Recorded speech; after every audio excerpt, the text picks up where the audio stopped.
With steady hand and watchful heart, we come to Powerful to Direct by TableTalk Magazine, drawn from James chapter 3, verses 3 through 5, where bits and rudders whisper a quiet lesson about the mighty force of small things.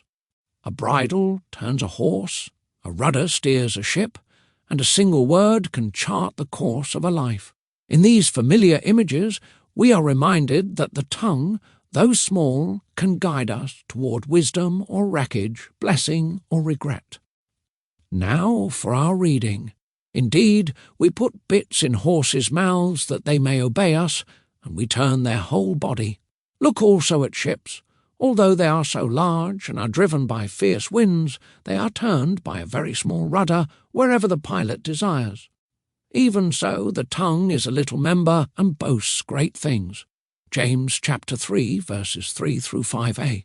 Keeping our tongues under control, because it is so difficult, means that we are able to keep our entire selves under control. This is the point of James chapter 3, verse 2. Namely, that if we are purposeful about holy speech, we are almost certainly going to be purposeful about holiness in other areas of our lives.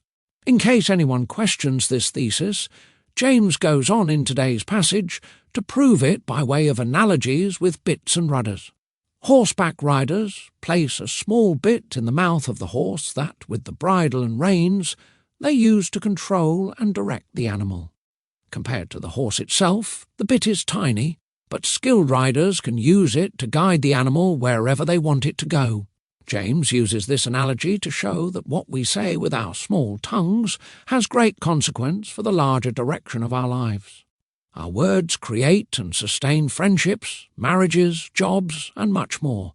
We exercise a measure of control over our future through what we say.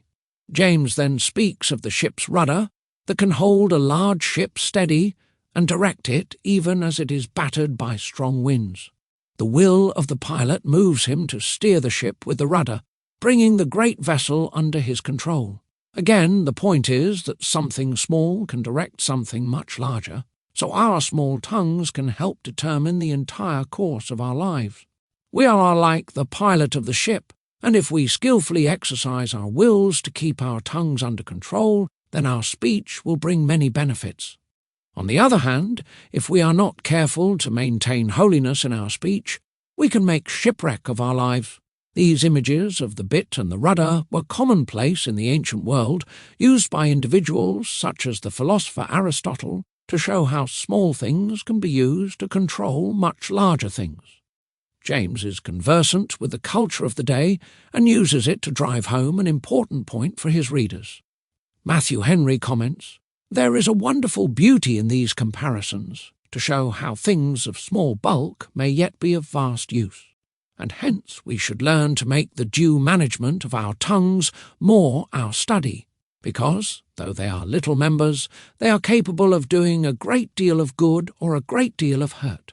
The tongue is small, but it boasts of great things, especially its own power. We know well from experience that the tongue has grounds to boast about what it can do, for good or for ill. If we keep in mind the effect our words can have on our own lives and the lives of others, we may find ourselves better able to keep them under control. We can avoid many life-changing mistakes, damaging comments, and sinful situations and relationships if we recognize the power of our tongues and seek to keep them in check. This concludes our reading. Thank you for listening.